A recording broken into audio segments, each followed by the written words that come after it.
Good afternoon, everyone, and welcome to this session dedicated to data leak and crisis management in case of data leak. So it's called 24-hour. This is the answer to the solution we'll try to bring today. And we'll discuss with our four speakers for today. Diane de Grève, you're in charge of crisis management, cyber crisis management. Pierre-François Rizine, the technical director for Rubrique. Julien Yvon, the main security director with Desjardins, and Christophe Vivant, a cybersecurity engineer and incident management at the CNIL. Thank you to all four of you for being here with us today for this discussion, which I'm sure will be very fruitful for all. So in terms of data leak, some publishers consider that in France there's more than 5,000 in 2021. The number of data leaks that was identified. When you look at the consequences it might have in terms of operational, financial, but also reputation and so on. This is quite worrying. We will discuss again later on, Christophe. But when you have to face this type of crisis, how should you react? In what timeline? And so how and what means? This is what we will discuss today. So Christophe, if you may comment on those figures. So there seems to be a gap between what people report and what you are reported from by the company. So how can you explain this reluctance to notify data leaks, and how can you encourage companies to do it? So yes, indeed. So the figures that we are given is about 4,000 a year, which is not huge compared with our friends from Europe that are compelled to notify. I think there's two main reasons to report a data leak. The first thing is, despite GDPR since 2018, the people are not aware of this obligation. Some people don't know. And in fact, we see that in the sectors that report the most is the public administration. It doesn't mean that they are targeting more, but it means that they are more aware.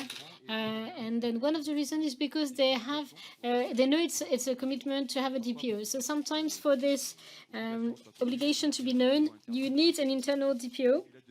And second of all is the fact that we have this concern that reporting a breach might trigger sanctions from organizations such as the CNIL, and this is something that we have to try and forget about. If you look at the figures, the number of breaches, number of checks, and number of sanctions, there's no link, and it was very rare that after a breach you pester somebody. The idea is to support and make sure that after the breach the level of security is restored and higher than the one there was before, to prevent another leak and to benefit all others as well, obviously, so that the whole community can benefit from it. So don't be afraid of being sanctioned. It's more important to report, basically. Yes, absolutely, because the idea, once again, is to get some support, whether from the Commission or the players, of course. I'm talking about the Commission, but there's other European text or other regulations that make it compulsory to report this information.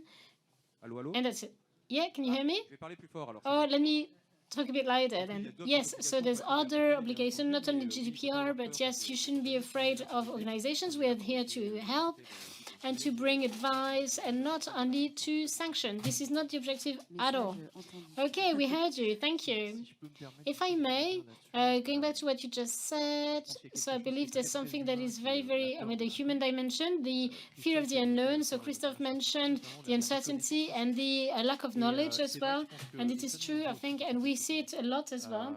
When we're not really educated, you're not sure whether you should do it or how or why and what timeline, you hesitate, and afterwards, well, obviously, going back to GDPR, obviously you have American companies if you're outside Europe as well, so they're far less aware of what you should do.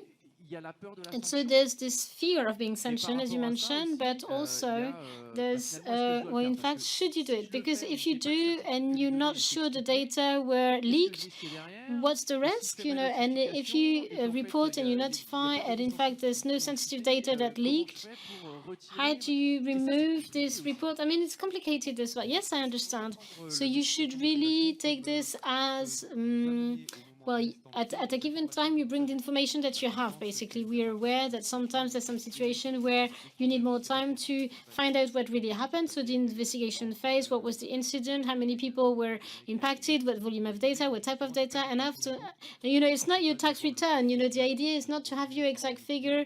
The idea is to say, well, roughly what you know at a given time. And you can get back to us later on, to say, well, I found out that nothing happened. And in this case, well, thank you very much, and that's all. Or it's worse than expected, or it wasn't that scope. And then together we try to make progress to see how we can solve this issue. So you shouldn't be afraid of asking us, coming to see us, even if you can come, even without mentioning the company, but just asking to see what we can do. And so the explanation, so it's an obligation, and so the timeline is quite short. So what about the situation in France for the timeline?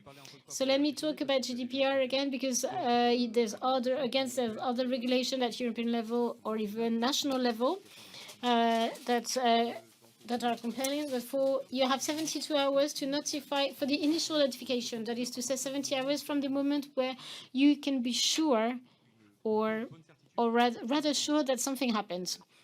So there was a breach. So 72 hours is short, so you should do what we call the initial notification. So what you know at a given time, once again, and then afterwards, when you have more information, you have more details, and you can find out what really happened, you can get back to us with more information. Thank you for those details. Christophe, Julien, you're based in Canada, where things are a bit different, and so it will be interesting to compare the approach we have on both sides of the Atlantic. Have you got an idea of the size, the scope of this issue and the timeline and so on? There's no data lake in Canada. It's not something that we have. No, joke aside. So we consider a guarantee to the cybersecurity center. 1/5 of the company were impacted by the cybersecurity attack, mainly ransomware, as you say in French, or related to stealing data. This is the second consequence, the most popular one, and we consider that only 10% of the incidents are reported and known. So it gives you an idea as well of the global figure of what we have in terms of impact or scope of this phenomenon. And so the regulation has changed a lot following GDPR, but also some incidents that we had in Canada.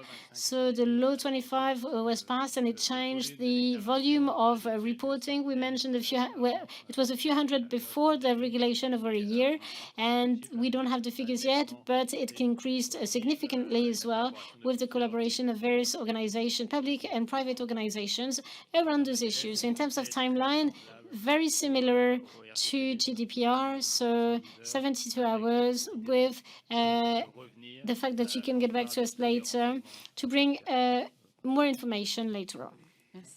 Thank you, Julien. So indeed, Christophe, you said that depending on the sector or activity, there's not only GDPR that applies and that has to be notified, right?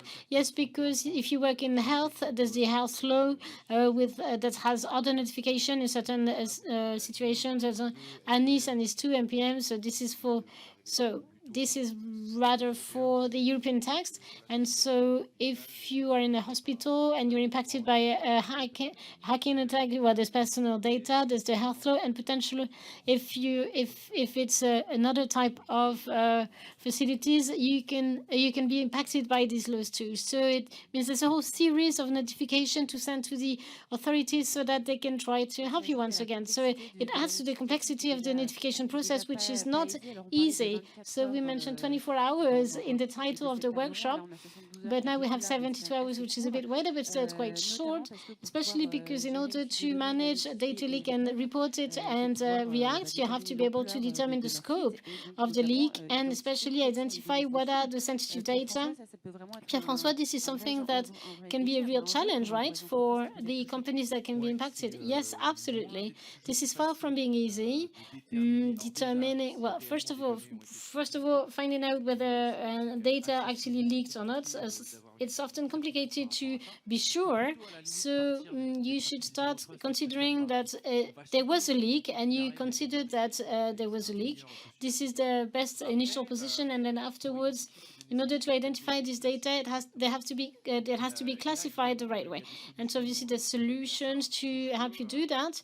But unfortunately, some people are not equipped in the same way and do not have the same level of maturity regarding data classification. So when you already have teams in place and the right tools and everything is well done and you have the right classification and the right data and the right apps and so on, I'm smiling because it's not always so easy, but it helps a lot, basically. But again, as I said, you need to have the right skills, the right teams, and time to do that, potentially tools, because otherwise, if it's done manually, you're lagging behind, and that's an issue. And then second of all, if you do it before, that's great. But concretely speaking, if you underwent a cyber incident, maybe you don't have the whole of the information system that was impacted. But how did you determine between what was impacted and what data was leaked and what sensitive data there was in it? So there's a certain number of unknown factors, basically, that make it difficult to react. But what's for sure is that basically in everything that's to do with reacting and facing a cyber incident, you often talk about, well, more and more, I hope, about preparation. I think preparation is key, and classifying data upstream is absolutely crucial. I believe in the future, if you don't do it yet, or maybe not sufficiently, this is something you should really work on, because when it happens to you, it will help a lot. Thank you. And Diane, I guess this is something that you agree with, the importance of the classification of data, especially, and part of the data that we can think of, the business data as well. Yes, in fact, the objective is not necessarily to classify. In fact, the objective is to identify basically what we call the business value, what brings added value to the company, whether in terms of production of others, and then determine what are the data that is the most impacted, that is the most significant for the company, and the ones that will be needed for the survival, the production of the company. So concretely speaking, this means that for each company, you determine, well, the essential business. Obviously, sometimes you need to keep going with your activity, but also determine based on this what are the required data so that the business can keep going in case of an incident or data leak or whatever, corruption. And what it means is that you have to see whether the applications from the IT point of view, business application that will require this data. Why? Because we realize that most of the time, when you're faced with an incident, even though you classify your data correctly, even though you know roughly more or less where is the personal data and so on, the most complicated aspect is to say, well, in fact, I thought I only had 3 apps that didn't depend from this and this and that data, but in fact, it's not the case at all. Most of the time, you realize that the knowledge of the use of data is not well known or not well identified, let's say, in companies, and this requires great preparation beforehand. So this has to be done between IT teams, obviously, because they have this global knowledge, as much as possible anyway, of the flows and the hosting of data and so on, and also the business part that know what they produce, basically, and based on this you can determine the value associated with data. And unfortunately, this is something that is not well monitored, so you identify it upstream, and potentially you might have an update of the continuing plans and so on, and not always.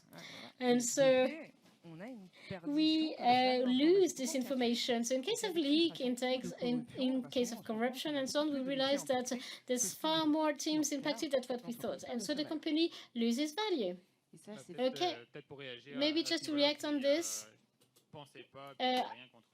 I've got nothing against publishers and so on.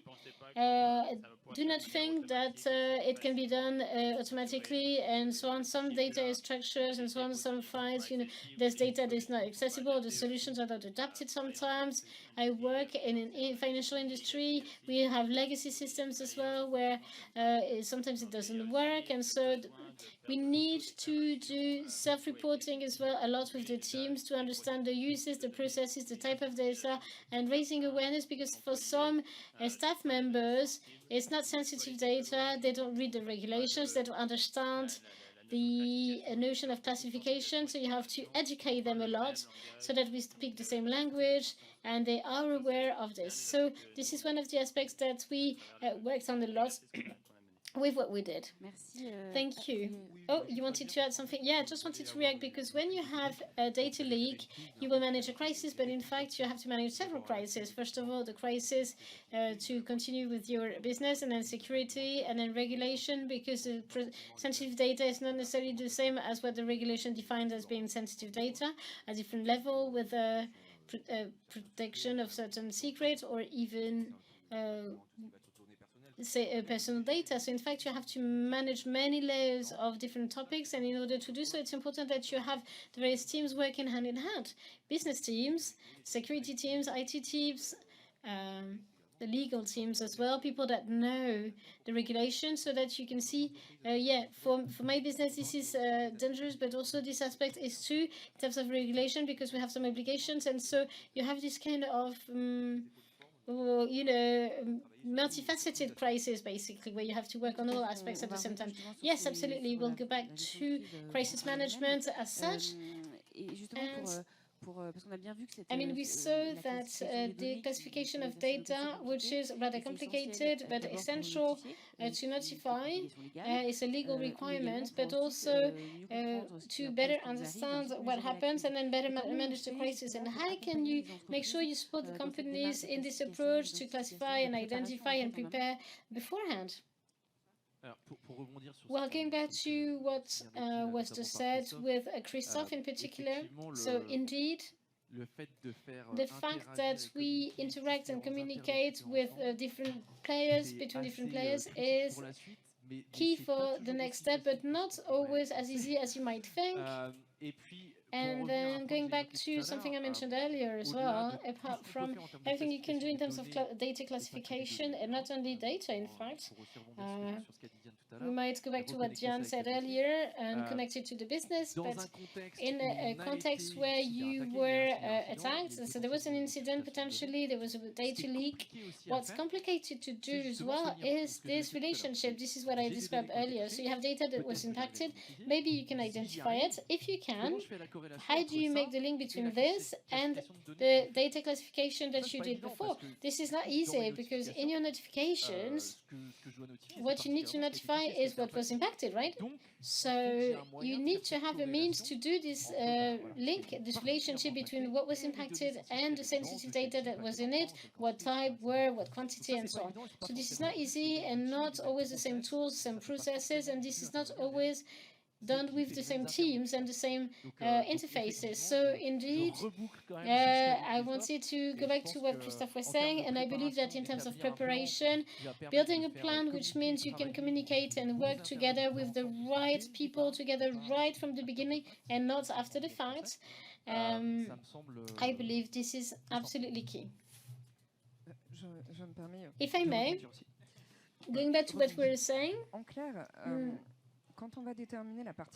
in a nutshell, when you look at crisis management, we see that companies want to have some decision-making players to manage a crisis and decide what happens in case of a crisis, take decisions.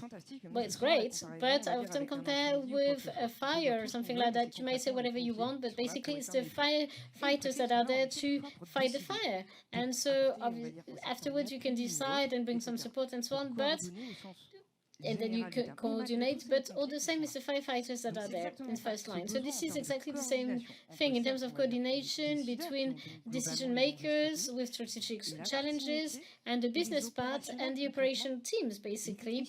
The technicians, to keep it simple, and the info managers, they are absolutely key. And this coordination and this preparation beforehand, not only by involving the board and the communication management team that will be interested obviously in data leak, we can imagine, but also the DPO of the lawyers as well. But it also means the operational teams, the forensic part, but also the info management team, because they, at the end of the day, have the visibility on what is going on in the company.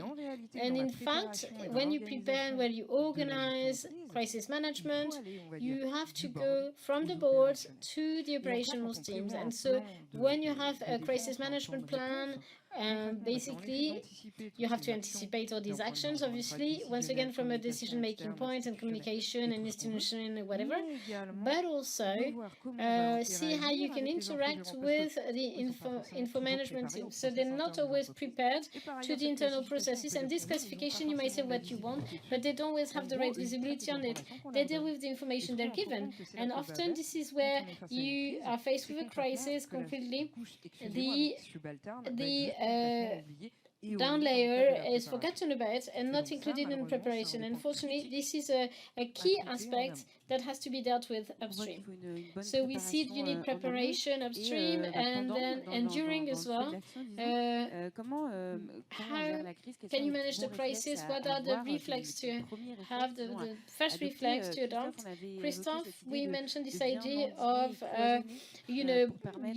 separating and then so that you can continue business. Yes, it's important that you can carry on going, and then it depends on the type of attack. If it's a one-shot, sometimes somebody leaks data, that's it. But if what you see a lot in the figures is footlockers, or even if you have a one-shot, if you have a network segmentation and you split things, it means at least you can, just like in the Titanic, you had several, I don't know what the technical word is for ships, this system which avoids the whole ship to sink, basically. But let's build walls so that when it happens, and the idea is for it to not happen, but when it does happen, it remains, on a limited scope compared to if it was open and accessible from everywhere. Yes, and there's also, the idea is to keep the traces. Yes, a security incident can be managed internally or with providers that are there to help, and they are needed to manage the crisis. However, you should always raise a formal complaint. I'm not talking about going to the police forces and then the court, and not start up again too quickly and keep the traces on the attack systems. So imagine it's a small company, but your servers are encrypted, you have safeguards and so on, and you erase everything and you start from scratch to carry on with your activity. When you do that, you lose the traces, and this is very much important to investigate it. It's important so that it doesn't happen to you anymore and to others as well. So this is something that is really important to bear in mind, and to try and survive and make sure that these hackers basically cannot impact anybody else anymore. Because it's very much organized, and despite the fact that we don't know that there's courts in Europe or elsewhere that sue this type of people. So even though you don't hear about it on BFM or whatever, it happens and people are actually arrested. So that's great news. And so you should also bear in mind the fact that sometimes the IT might be totally down and you cannot operate as normal. Yes, absolutely.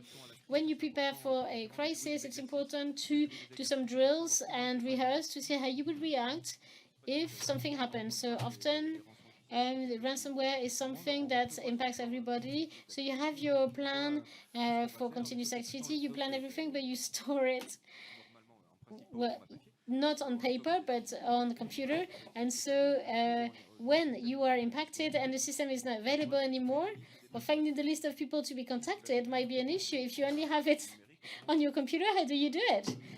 So it might seem silly, but sharing messages, if you don't have like a backup system or something, and you not plan to use another type of messenger, how do you do it? It's going to be all over the place, and the information that is rather sensitive will be sent in email that you don't manage at all, because you have systems that users use on a personal basis. So the preparation in this phase is very interesting. Yes, Christophe, that's key. Julien, what do you expect from the teams in answer to the crisis in the first hours that are essential? I would say that what is important is what happened is to look at it in context. In Desjardins, the Bank Desjardins in 2019, we had a huge data leak based on a an internal threat, an employee, a disgruntled employee. And what the lessons we learned, and together with other cybersecurity incidents that happened, is the preparedness, the alertness, and the coaching by an external third party who's got experience in this kind of practice. We are a financial institution. We have huge securities, but we're not experts in incident response. So really to work with best practices, have access to best practices, technology, also in legal communication, and also together with employees. This is an aspect very often we neglect or we don't see much. We talk about a lot about the forensic aspect, the very technical thing in the investigation, but there's human being behind that. People that are really working at the heart of crisis management and who read the news and who are worried for their jobs, for their family, or for their own data that may be impacted by the crisis. So this is an aspect that is very important, and when you need to really take that into account, have very clear messages, pass these messages on from management all the way down to the people on the ground. And there's the entire aspect of the entire logistical aspect. There's teams that's going to be very mobilized 24/7, and also keep an eye everything on around hotel services, daycare, all the things, so that people that were going to be on the front line 24/7 to deal with the management, because their life continues. So help them much as possible manage their outside life, so that they can deal with the incident. So this is a clear message. Never forget the human. Always take into account the human factor. Reassure them and accompany them in this crisis. Yes, because we also have the human aspect. It's also a question of preparation or coaching.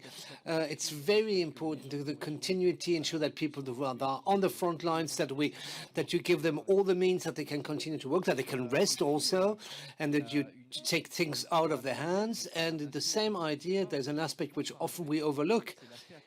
It's the psychological help. When there's been a cyber incident and the entire IT, the entire information system is on the ground and nothing is working, no more renew, no more nothing. There's people who can't work anymore. And so there's a certain number of employees you need to inform, that, okay, Monday morning, you're not going to be, don't come into work, you're not going to be able to work. And for the moment, I can't even tell you when you'll be able to come back, or even if you can come back one day. So that is not easy message to pass on, especially because we can't give them all the information. There's a certain level of confidentiality. So the entire psychological aspect and the human factor is fairly sensitive, and you need to keep that in mind in order to prepare the human relations and all that, and not end up with the fact that worrying on what you can do. There's another aspect that is also important. It's the client relationship. When you have to maintain a trust relationship or re-establish a trust relationship with the clients, and that is one of the things. What can we do to reassure customers? If we had a data leak, how would we react if we were in their shoes? So you need to be very quickly. There's a protection system to implement to also demonstrate that we really take that seriously, the protection of their data and of their reputation, by the, of course, so that you have time to deal with it. It completely meets up with this preparation part. What we regularly realize is that the communication management, whose job is to secure the image of the company, they forget to work with the IT department, and the IT department forgets to work with the communication marketing department upstream of the crisis, particularly when you are facing a data leak. So the entire phase where you need to prepare the messages, just simple templates, internally or externally, say for the press or for the institutional, for the customers, or press releases, or for the ministries, or for regulators, or for the GRPD. This is not being prepared upstream, and this requires a in-depth work between the marketing, communications, and IT.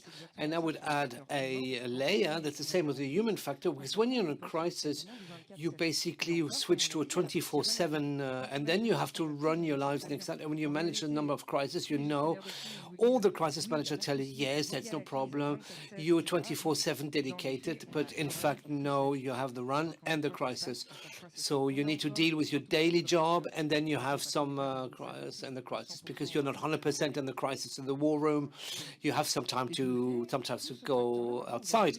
And so more and more now you have coaches within the crisis management units that work, because this psychological tense factor, this difficulty that you may have from the decisional point of view, the operational, to be 100% on the front line, it's complicated.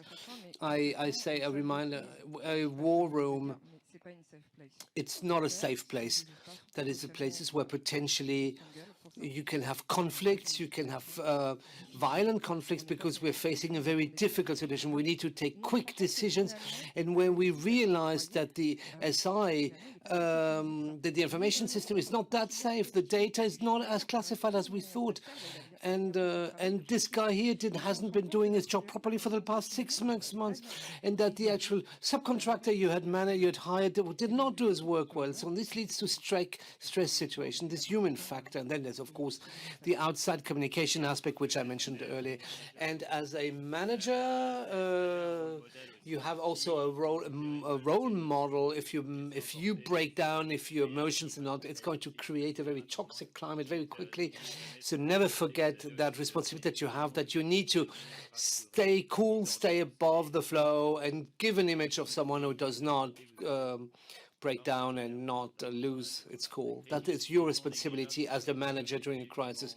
This because you're going to try to point the blame, and you need to work in an efficient and cool-headed manner, and not a blame-sharing process. As you said, communication is important. Furthermore, sometimes the legal regulations force you to communicate when the risk is supposed to be high for people whose data have leaked, be the employees or customers or subcontractors or suppliers. Then you have an obligation to inform them, and actually the legal text tells you what information needs to be. Sometimes we have no other choice to communicate, even though you don't want to communicate about it, or you don't want to devote time to it, but you are legally forced to do it. You're going to have to manage this, and manage properly communication is also very. It's better to manage your own communication before somebody else does it for you, especially because this can be seen from the outside. We really see all these criteria we do not necessarily think about, and upstream, the human factor, the communication factor, and from the other point of view, the first thing we think about is the technical aspect, in the urgency of the crisis. How do we get back online? How do we find the traces? How do we identify where the attack came from and what type of attack was? There's a certain number of technical tools that can be used. There's a forensic aspect. You can look at the logs and look for the evidences on the workstations, on the devices, on the servers. What is really important is to understand, is the incident a way for the attackers to get people to look somewhere else, to create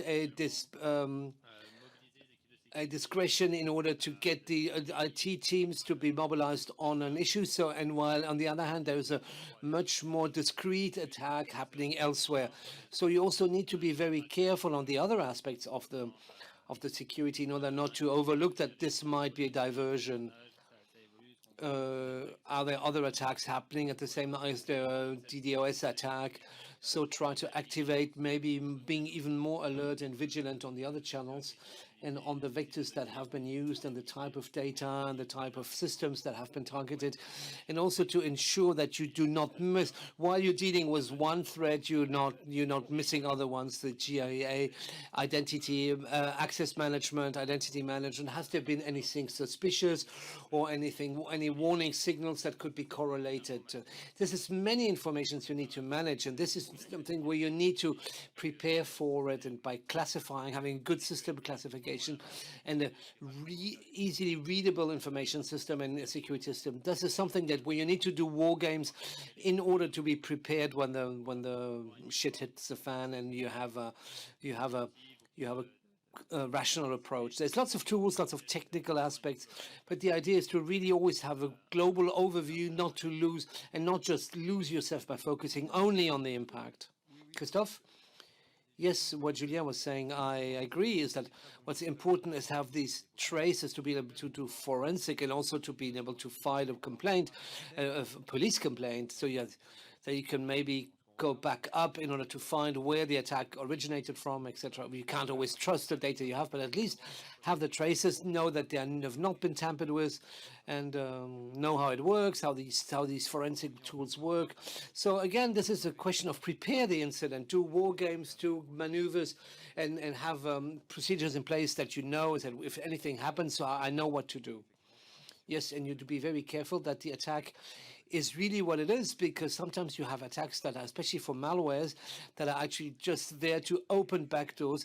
And once you create the reaction, you're going to be hit from another side. What very important in crisis management, very often, sadly, we have a very evolved types of attacks with zero-day attacks. And what we are seeing, the attack vector is fairly simple.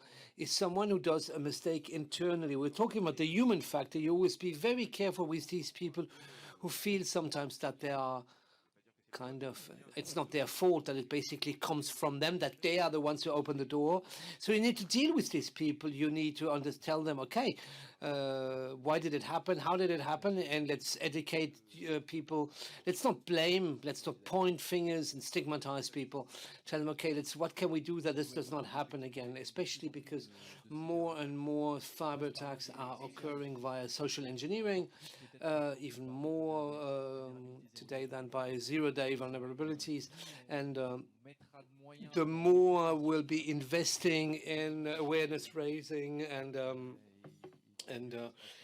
educating users, the better it will be.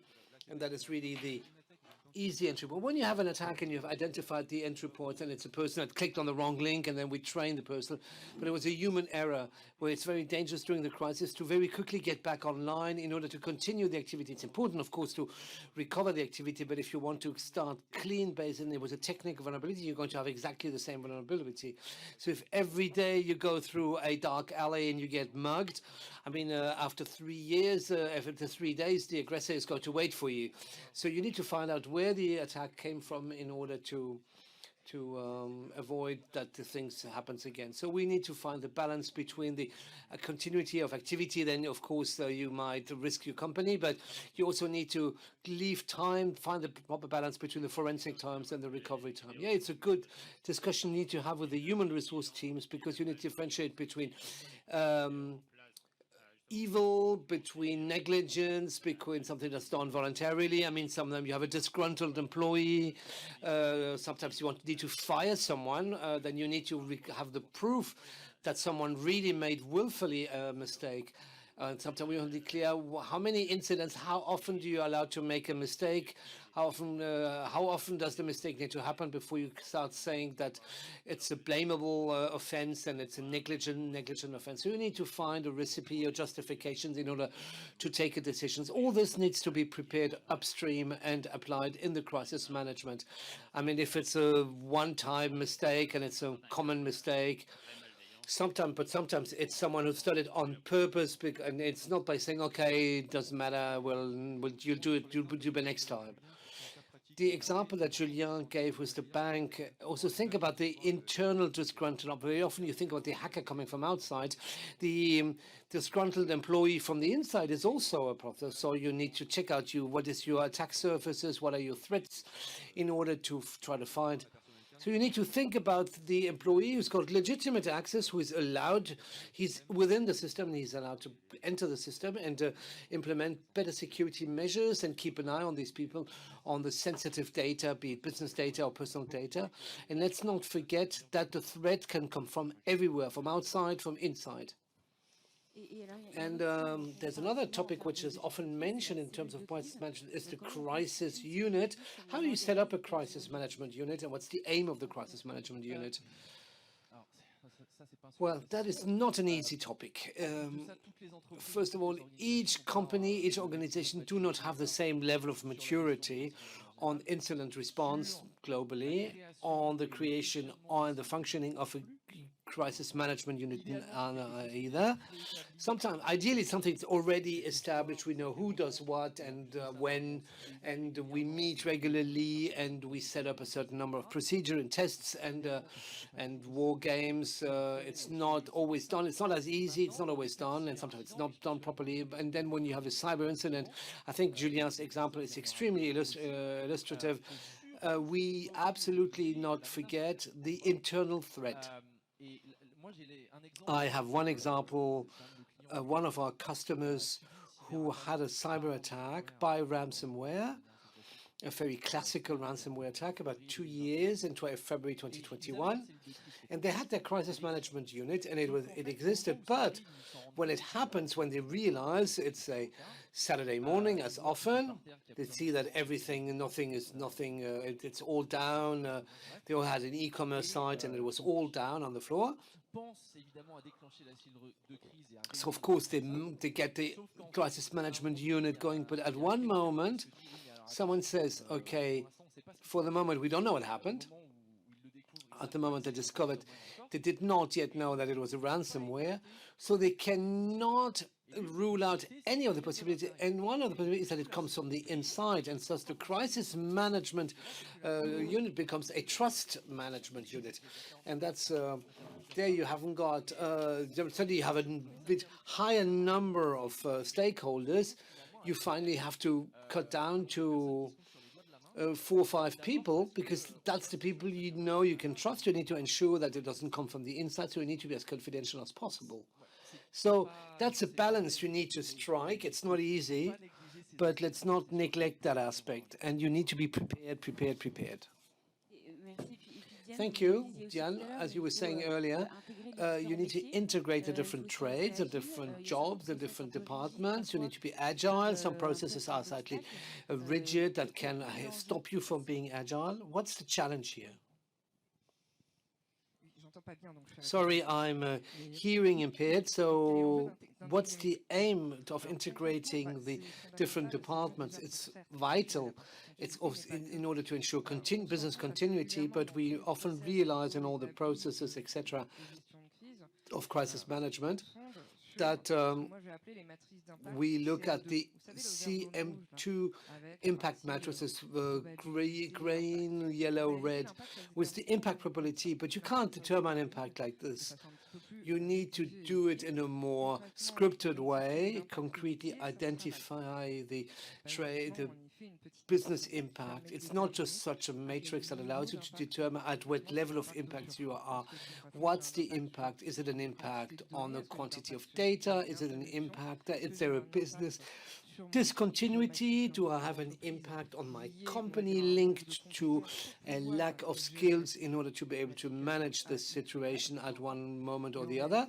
But in reality, it's going to be this upstream work that needs to be done in order to know when we can launch the crisis management unit and when do we start dealing with this and this department.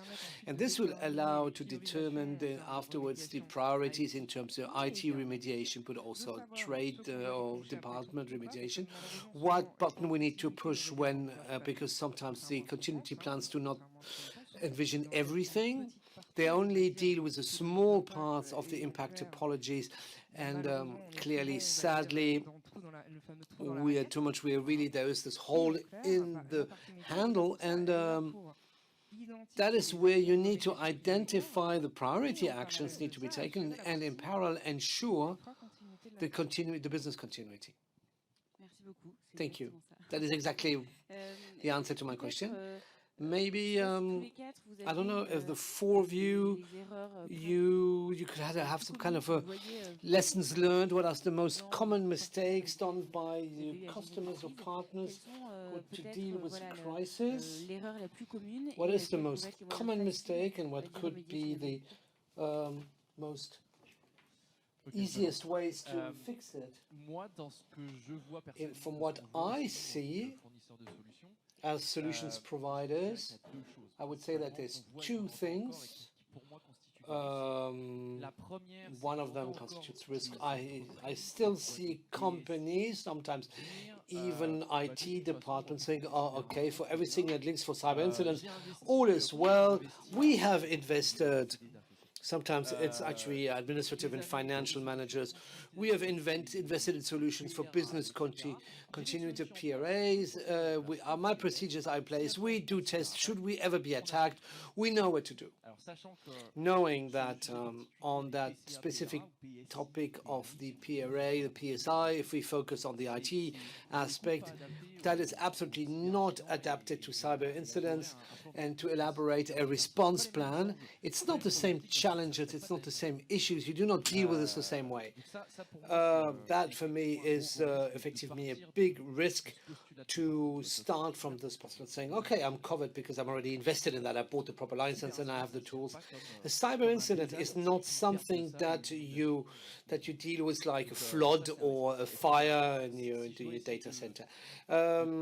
If I had to determine how we could deal with this issue, I would say we'll start thinking outside of the box, educate people to awareness raising. There's people who do very good workshops where you do role playing that ensures that people have a better awareness of the challenges of what needs to be done, but very clearly a cyber incident is not to be managed like a physical incident. This is completely complementary to what you're saying. I see two major elements when you have a cyber incident. First of all, you have the cyber insurance part. It's obvious. Yes, it's not because you have an insurance that it's going to work or that you're going to get back online. Sometimes you're not that well covered, actually, because very often you do not read the fine print. And the second aspect is even when you have a super prepared, super procedures in place, very often you realize that the 30-page documents that are used in the crisis procedure, they are necessary. I'm not saying that they're not, at least for the auditing, but these 30-page manuals, we have nice crisis organization teams, but it's just like with the firefighter and the police officer, we are coordinators that have titles. I am in charge of what, or I'm manager of this, but emotionally do not throw their weight around sufficiently. So you need to go beyond that. If you see it doesn't work, then abandon your procedures, even though you thought they were validated or sold by a fantastic consulting agency. I'm part of a consulting agency. So you need to be able to sometimes throw them overboard and say, get out of this model and let's stay pragmatic and down to earth. So coordination, that is absolutely fundamental, and you need to really not just follow stupidly the procedures in place. And I'm going to Christophe, Ali's going to like that. Paying is useless. So every time we intervene at ransomware, even when we tell you do not pay, some people pay the ransom, and most of the time, 99.9%, paying did not solve anything concretely. Do not pay, but file a complaint with the police. I fully agree with that, but do not pay the ransom. I absolutely agree with my colleague, what Jan was saying. The best thing to do when there's a crisis is called this common sense. There are things that work and things that don't work. Advance, see what works, and because each attack is individual, is unique. The general said that the best laid out strategy just dies the minute you meet the enemy. So you need to be very pragmatic and reactive. And most of the attacks, they come via very simple vectors. It's phishing, it's credential stuffing, because everybody uses the same passwords, because it's easier and faster, and you don't need a password manager and things like that. So you need to identify all that, to say, okay, the next time this shouldn't happen. You need to be agile and alert. Yes, I think you've covered most of the aspects of the culture. Let's not wait for the big crisis to test all the different incidents. I mean, keep an eye open for incidents. There's regularly incidents in your organizations, and test things, keep an eye open. It can be a security incident. At the moment, there is a there's a blizzard in Quebec. So let's say you have a snowstorm. How can we quickly get our teams back online, or from our home office? How can we get the server guys back into the office when the streets are covered with snow? So all these strategies you need to prepare ahead of, because preparation is key, and the adaptation in consequence. And we don't do it for regulation aspect, even though it's important to keep our regulatory institutions informed, but it's also for the customers, for the partners, to protect their data. Yes, the credibility, the reputation management needs to be maintained for that. But we need to ensure that our citizens are protected adequately. It's not just a compliance issue, or to be the best, most compliant in the market. It needs to be go beyond that. Yes, I absolutely agree with what Julien said. Once the first crisis is done, you need to do a post-mortem. All these procedures that are too long, they're not adapted. We've seen the crisis. We did the fireproof, and we've seen what worked, what didn't work, and what didn't work needs to be redesigned. Maybe it's not going to work next time, or maybe it's only going to work the third time. But ensure that we learn from each crisis and we improve at each test. As Julien said, is that we do not deal just with data and bytes, which with human people. If it's a daycare, for instance, it's going to impact it on children. So we need to ensure that these people we deal with are protected too. Okay, just get back again.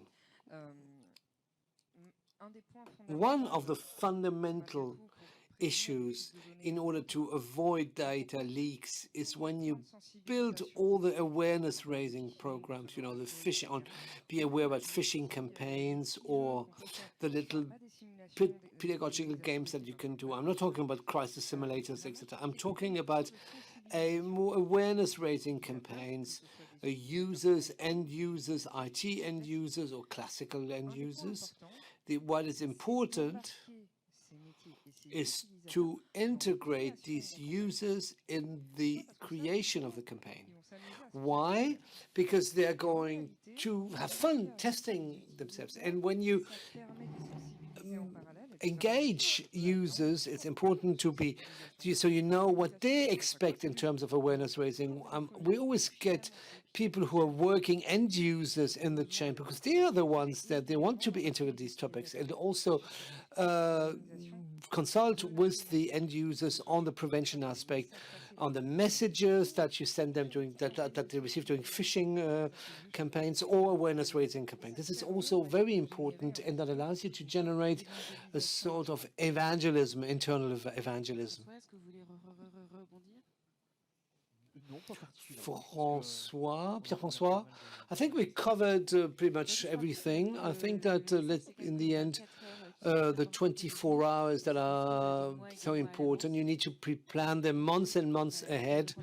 And the day on D-Day, it's going to be a question of agility, of the good relationships and links between the teams, and communication challenges that are essential and fundamental, seen from the outside, but also internally. So the crisis management in its entire in its complexity. I think we still have some minutes. Are there any questions from the floor?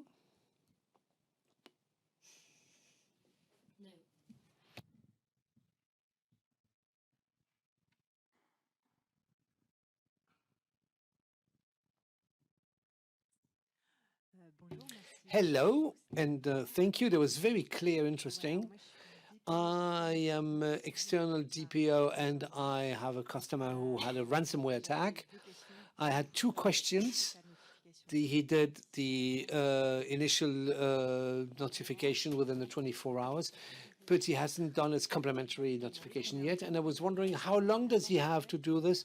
He hasn't done it because he's trying to decrypt the data. He hasn't paid. He's always trying to decrypt the data. if he does it in 3, 4, 6 months, because that's only when he'll have decrypted, will he not be compliant? Because the regulations, if you look at them, you need to do the initial notification as quick as possible, and then within 72 hours you need to complement. But that would be senseless to a complementary, because the data violation is not finished yet. It's still under attack. Yes, the legislation talks about the beginning, but not about the end, so you can come back to us. Do not hesitate to talk to us. Say, okay, we're still working on it, and we haven't forgotten you. We'll do it as soon as we have finished. We think that if we have feedback within 2 months, we're happy. If the legislation does not determine a deadline, I think the NIS2, I think it's 48 hours for NIS2 for initial notification, then 1 week for the preliminary report, and then 2 months for a definite report, which is not much when it's a big attack on a hospital, etc. I think we need more. It's more than 2 months. Just come to see us again after 6 months, but don't hesitate to keep us updated, to tell us where we are. Saying we have an email address, violation@cnil.fr. But we need to do it. We can't just do the initial. I'm afraid that he's not going to do it. Well, you need to know that when you do the initial notification, there is no obligation to do the complement. If after 6 months you have no new information, would be strange. I mean, after 6 months, you usually know a bit more about, at least via the group or the person that attacked you, you discover who it is. So sometimes people wait to see the data, to know who's really concerned. So at the beginning, you do an information more general over the internet, etc. But once you have the data, you can actually inform the people individually. There wasn't any data leak. It was more the access to service that was compromised. Here, the topic is the data leak. So we're really on the issue of confidentiality, internal actors. I mean, integrity, confidentiality. If there's a data availability issue, then yes, of course, then there's no confidentiality. It's just that he can't access the service anymore. Or I think he's still trying to break the code. Sorry for those who are not interested legally. When we have confidential data, you don't know at least what type of topology of data. It's within each treatment, so you should be able to determine if it's sensitive data or not. And this information, so if you take the maximal volume, said, okay, I had this type of data, it allows you to know what you need to notify and what is not necessary. And so you were saying, let's not pay the ransom. Okay, that's what I told him, that it would be useless. It would be just throwing more money out of the window, because that means he will not necessarily be able to decrypt the data. It depends of type of attack. There are cyber criminal groups who are known to give you the keys even when it happens.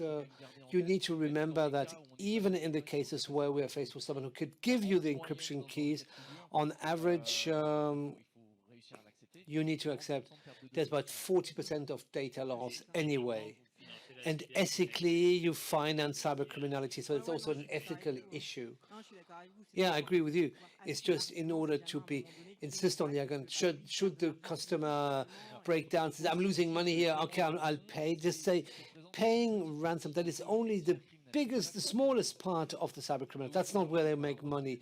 What their money they're making is when they resell the data that has been stolen. Thank you very much. Do we still have time for one question?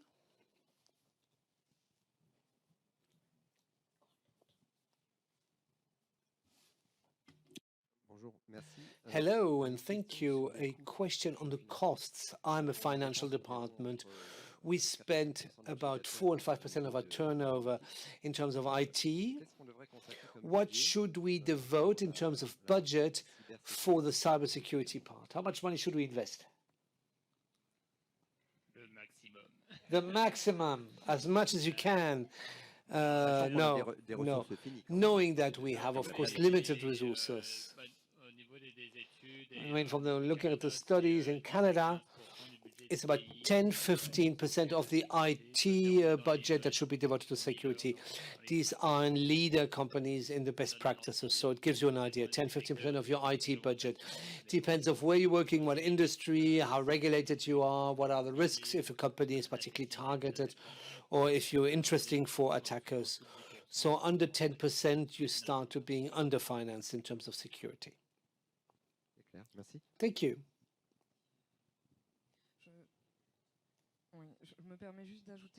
I just wanted to add one point. Sometimes we think the more we throw money at the issue, the better it will be, but it's actually going to be how you focalize your budget. Are you going to focus on the technical solution that can be efficient, but what I'm going to call the human factor? The human factor is not just prevention, it's managing skills. Sometimes you realize that you're going to have a 24/7 incident response mechanism, but we have people changing every 3 months, so there's a loss. There's a big high turnover, so you lose know-how because these people leave because they are not paid enough, or they want to train further. My opinion, the 60-40 in both sides is fundamental, and particularly on the skill management of the people you have internally, and particularly in the information management system, because that changes all the time. You have team rotations that are so big, such a big turnover among your teams. That's where you have the loss of skill. And I'm not even talking about the industrial part. On the industrial part, we all know the knowledge loss is huge. So this is really where you need to focus. It's not necessarily going to be on the amount, but more on the dispatch you're going to do out of it. But focus on the skills and on the training is fundamental. I think we're going to have to stop here because we have reached the allotted time. Thank you very much to all our speakers to have shared our comments and your suggestions, your advice, your expertise. Have a very nice end of the FIC, and let's meet again, same place next year. And if you're interested, come visit us in Montreal. We also have a FIC in Montreal in October, and I'll be there to welcome you.